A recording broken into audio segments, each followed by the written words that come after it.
இங்கு வருகை தந்திருக்கும் பத்திரிகை, தொலைக்காட்சி ஊடக நண்பர்களுக்கு என்னுடைய பணிவார்ந்த வணக்கம். ஃபஸ்ட்டு நன்றி வந்து இந்த படத்தில் நான் நடிக்கிறதுக்கு முதல் காரணம் வந்து டைரக்டர் அன்பழகன். அவர் தான் வந்து கஜேந்திரனை இன்ட்ரடியூஸ் பண்ணார். இந்த மாதிரி என்னுடைய நண்பர் ஒரு நல்ல கதை வச்சுருக்காரு, நீங்கள் கேளுங்க அப்படின்னு. நான் கதை கேட்டேன். கதை கேட்டபோது நான் அவர்கிட்ட கேட்டேன், இது உங்கள் லைஃப்பில் நடந்ததா, இல்லை உங்களுக்கு தெரிஞ்ச யாருக்காவது நடந்ததா, இல்லை உங்கள் கற்பனை கதையான்னு. இல்லை, என் ஊரில் நடந்த கதை அப்படின்னாரு. என்னுடைய நண்பருக்கு நடந்ததுன்னு. அப்போ நான் லொக்கேஷன் பார்க்கும்போது அந்த நபரையும் சந்தித்தேன். இது ஒருத்தரை சார்ந்து இல்லை, மொத்தம் அங்கே ஒரு 3-4 பேரை சந்தித்தோம். 3-4 பேரை சந்தித்த போது அவங்க அதோடு வாழ்கிறது எனக்கு ரொம்ப ரொம்ப கஷ்டமாகவே இருந்தது. அப்போ இந்த படம் கண்டிப்பாக சொல்லணும் அப்படின்னா நாங்கள் படம் முடிச்சிட்டோம். இது வெறும் வடார்காடு மாவட்டத்தில் இருக்கிற ராணிப்பேட்டை பக்கத்தில் இருக்கிற ஒரு கிராமத்தில் மட்டும் நடக்கலை, இது ஆல் ஓவர் இந்தியாவில் நடக்குது. ஏன்னா நான் 2 நாளைக்கு முன்னாடி கூட நம்ம மீடியா நண்பர் தான் ஒருத்தர், அவர் வந்து ஃபோன் பண்ணார், இந்த ஏரியாவில் உங்களுக்கு யாரையாவது தெரியுமா அப்படின்னாரு. ஏன், என்ன விஷயம் அப்படின்ன போது, இந்த படத்தில் என்ன நடந்ததோ அதே சம்பவத்தை அவர் சொல்கிறார். அதுவும் ஒரு சீனாகவே இருந்தது. அந்த சீனை அவர் சொல்கிறார், எனக்கு ரொம்ப இந்த மாதிரி ஒரு பிரச்சனை அப்படின்னு. அப்போ நான் சொன்னேன், நீங்கள் போய் பாருங்கள், உண்மை இருக்கும் பட்சத்தில் நீங்கள் அங்கே இருக்கிற காவல் நிலையத்தில் போய் தகவல் சொன்னீங்கன்னா அது ஆக்ஷன் எடுப்பாங்க அப்படின்னு. அதுக்கப்புறம் என்ன ஆச்சுன்னு கூட கேட்கல. ஏன்னா இது வந்து லைஃப்பில் ஒன்று நீங்களே கொடுத்துருக்கீங்க, பேப்பரில் பார்த்து நான் கடந்து போயிருப்போம், இல்லைன்னா எங்கேயாவது விஷயம் கேள்விப்பட்டிருக்கோம், நமக்கு இல்லைன்னு சொல்லி நகண்டு போயிருப்போம். ஆனால் இது வெறும் படிக்காத பாமர மக்கள் மட்டும் இல்லை, படித்தவங்களும் இதில் பாதிக்கப்பட்டிருக்காங்கன்னு ஒரு விஷயம் இருக்குது. அதனால் இந்த படம் வந்து அவசியமாக சொல்ல வேண்டிய ஒரு கதையாக இருந்தது. அப்படி தான் அந்த படம் வந்தது. ரொம்ப ரொம்ப சந்தோஷம். இந்த படம் நடித்ததில் எனக்கு ரொம்ப சந்தோஷம். இந்த படத்தில் வந்து அருள்தாசன்னா அவர் ஒரு நல்ல ஒரு ரோல் பண்ணியிருக்காங்க. அப்புறம் வந்து மாறன், முக்கியமாக சொல்ல வேண்டியது மாறன். அவர் அப்போ தான் ஜேபிபி படம் பார்த்துட்டு ரொம்ப எமோஷனல் ஆச்சு. நானும் மாறனும் ஒன்றா வந்து ஸ்டூடெண்ட் நம்பர் 1 படத்தில் வந்து ஃப்ரெண்டாக பண்ணியிருந்தோம். அதுக்கப்புறம் நான் அவரை ஃபோனில் 2-3 டைம் பேசியிருக்கேன். இந்த ஜேபேபி படம் பார்த்ததுக்கப்புறம் தான் எனக்கு ரொம்ப ஒரு மாதிரி ஆயிடுச்சு. அவர்கிட்ட பேசினேன். அப்போ நான் சொன்னேன், நம்ம 2 சேர்ந்து ஒரு கூட பயணிக்கிற மாதிரி ஒரு நல்ல கதை இருந்தால் நம்ம பண்ணலான்னு. அப்போ கேட்ட கதை இது. அப்போ இந்த கதையில் ஒரு சின்ன கதாபாத்திரம் மாறன் இருந்தால் நல்லாயிருக்கும் அப்படின்னா, அப்போ அவங்க வந்து அவர் சொன்னார், இல்லை பட்ஜெட்டு அப்படின்னா, நீங்கள் மாறன்ட்ட பேசுங்க, கதை பிடிச்சா எல்லா நடிகர்களும் வந்து பணத்தை அதுக்கு அடுத்த படமாக பார்ப்பாங்க, நீங்கள் சொல்லுங்கன்னு. மாறன் கதை கேட்டு பிடிச்சது, அவர் சம்பளத்துக்கும் அதே இதுக்கு ஒத்துக்கிட்டார். வந்து நாங்கள் பேசி ஒரு சில விஷயங்கள்லாம் அங்கே ரொம்ப பிரமாதமாக நடந்திருக்கு. மாறன் வந்து ஜெயபேபி மாதிரி இதுலேயும் அவர் எவ்வளோ காமெடி பண்ணுறாரோ அதே நேரம் நம்மளை கலங்கவும் வச்சுருவார். ரொம்ப பிரமாதமாக பண்ணியிருக்காரு. அதனால் மாறனன்னாக்கு வந்து இந்த டயத்தில் நான் இன்றைக்கி வரல, அவருக்கு நன்றியை தெரிவிச்சுக்கிறேன். ஏன்னா நான் சொன்னோன்னே வந்தாருங்கிறது ரொம்ப சந்தோஷம்.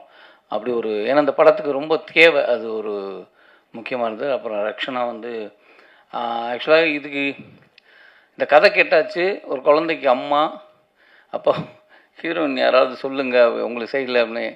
எனக்கு தெரியல, நீங்கள் பாருங்கள் யாரும். நாங்கள் வேற எல்லாம் பேசிகிட்டு இருந்தோம். திடீர்னு இவர் வந்து சொல்கிறாரு, இந்த பொண்ணு எப்படி இருக்கும் அப்படின்னு. ஏங்க அது ஸ்கூல் படங்க, அது சின்ன பொண்ணு, அது எப்படிங்க அப்படின்னு. இல்லை நீங்கள் நேராக பார்த்தீங்கன்னா தெரியும், நீங்கள் நேராக பார்த்தீங்க. இல்லை எனக்கு தோணுது அப்படின்னாரு. அப்போ லொக்கேஷன் அவங்க ஒத்துக்கிட்டாங்களா அப்படின்னு. இல்லை சொல்லியிருக்கேன் அப்படின்னாரு.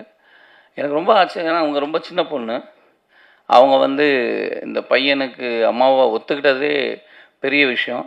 ஆனால் அவங்க ரொம்ப கிளவர். எப்படின்னா, அந்த கேள்வி யாரும் கேட்கவே மாட்டாங்கன்னா அவங்களே அந்த கேள்வியை கேட்டு பதில்னு சொல்லிடுறாங்க.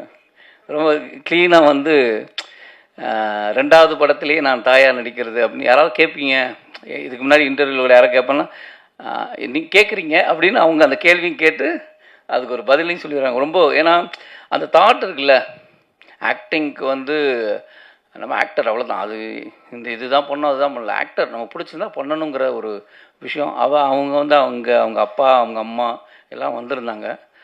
ஒரு நல்ல ஒரு ஃபேமிலியோட பழகின மாதிரி தான் எனக்கு இருந்தது. ரொம்ப நன்றி. இந்த படத்துக்கு நீங்கள் வந்து நடித்ததுக்கு ரொம்ப சந்தோஷம். கண்டிப்பாக இது இந்த படம் வந்ததுக்கப்புறம் எழுதுவாங்க, உங்களை பற்றி எல்லாருமே பேசுவாங்க.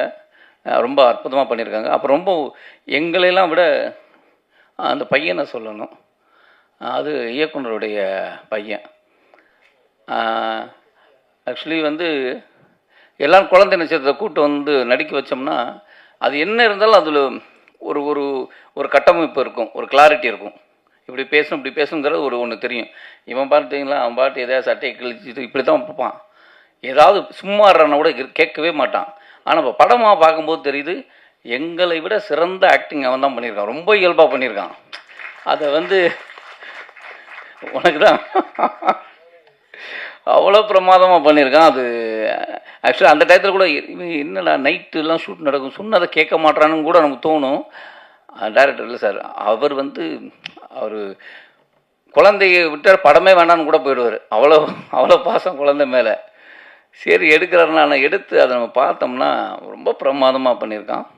அப்புறம் இயக்குனர் சரவண சுப்பையா சார், அவங்க வந்து ஒரு அந்த கதையுடைய அது பீக் டயத்தில் ஒரு இடம் ஒரு விஷயம் இருக்கும், அதை வந்து ரொம்ப பிரமாதமாக சார் வந்து பண்ணியிருக்காங்க. எனக்கு சாரை வந்து நான் ஆக்டராக சின்ன சின்ன கேரக்டர் பண்ணுறதுலேருந்தே எனக்கு தெரியும். திருவண்ணாமலை படத்தில் தான் ஃபஸ்ட்டு சந்தித்தோம். அன்னைக்கு நான் எப்படி பார்த்தேனோ அதே எங்காவே இருக்கார், அப்படியே இருக்கார். கிட்டத்தட்ட 20 வருஷம் ஆயிடுச்சுன்னு நினைக்கிறேன். அவங்க சாருக்கும் ரொம்ப நன்றி, இப்படி ஒரு படத்தில் வந்து சப்போர்ட் பண்ணதுக்கு. அப்புறம் இந்த படத்துடைய ஒளிப்பதிவாளர் அருள் வல்ல இல்லையா, அவர் ரொம்ப ஏன்னா இந்த ஊரில் வந்து அவரை தான் முதல்ல சொல்லணும். ஏன்னா நாங்கள் ஷூட் பண்ணது வந்து ஏப்ரல் மேல, வெள்ளூரில் வெயில் கேட்கவே வேணாம், வறுத்து உட்கார வச்சுருக்கு. அந்த இடத்துல அவர் கேமராவை எடுத்துகிட்டு நாங்களாம் கூட ஷார்ட் முடிஞ்சோடனே ஒதுங்க இடம் இருக்காது, இல்லைனாலும் ஒரு மைண்ட்லேயே ரிலாக்ஸுங்கிற ஒரு இடத்துல இருப்போம். ஆனால் இவங்க அடுத்த ஷாட்டுக்கு போயிடுவாங்க. அந்த வெயிலில் வந்து அப்படி எடுத்தது வந்து ஒளிப்பதிவோட ரொம்ப அழகாக பண்ணியிருக்காரு. அதனால் அந்த டீமுக்கே என்னுடைய வாழ்த்துக்களை தெரிவிச்சுக்கிறேன்.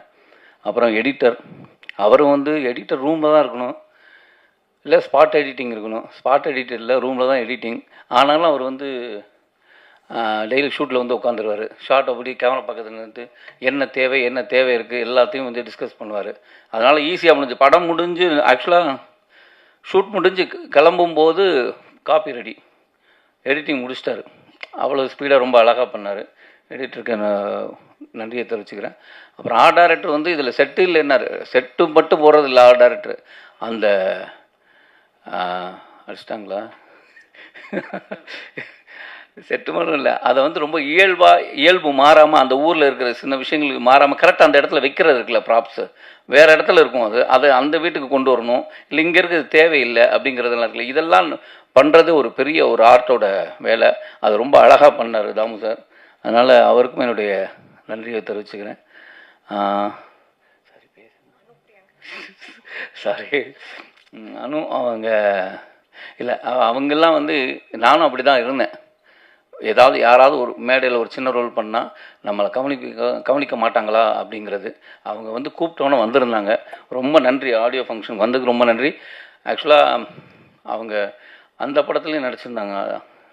அதிலே கேட்டேன், அன்பழகன் சார் படத்தில் நான் நடிச்சிட்ருக்கேன், அந்த படத்துலேயும் அவங்க ரோல் பண்ணியிருந்தாங்க. ரொம்ப ஒரு சீன் தான் பண்ணியிருந்தாங்க, ரொம்ப செம்மையாக பண்ணியிருந்தாங்க. யாரும் கேட்டாமல் இந்த படத்தில் நான் சொல்ல, அவர் டைரக்டரே அதில் ஒர்க் பண்ணதுனால கூப்பிட்டுருந்தாங்க. இந்த படத்துலேயும் ஒரு நல்ல ரோல், ரொம்ப எமோஷ்னலாக ரொம்ப நல்லா பண்ணியிருந்தாங்க. கண்டிப்பாக உங்களுக்கு ஒரு ஃபியூச்சர் கண்டிப்பாக இருக்குது. இல்லை எனக்கு தேங்க்ஸ் இல்லைங்க, டைரக்டர் தான். அதனால் அவங்களுக்குமே நன்றி. அப்புறம் இந்த விழாவின் நாயகன் எங்கள் இசையமைப்பாளர், ரொம்ப பிரமாதமான, ஏன்னா ஆக்சுவலாக என்றாவது ஒரு நாள் வந்து தலைவர் பிச்சு எடுத்திருப்பார். அவ்வளவு விருதுகளுக்கும் காரணம் வந்து அந்த பின்னணி இசை. ஏன்னா ஒரு என்னதான் நடித்தாலும் அந்த கோர்வையை அழகாக வந்து பின்னணி இசை சேர்க்கறதில்ல, பாடல் தலைவன் பிச்சிருவார். ஆனால் அந்த பேக்ரவுண்ட் மியூசிக் தான் ரொம்ப பிரச்சனையான விஷயம். அதை ரொம்ப அழகாக கையாண்டிருந்தார். இந்த படத்துலையும் நானும் படம் பார்க்கணும்னு கேட்குறேன் தலைவா, அவர் நீங்கள் நேராக வெள்ளித்திரையில் காண்கன்னே சொல்லிகிட்டு இருக்கிறாரு. நான் இன்னும் படம் பார்க்கல.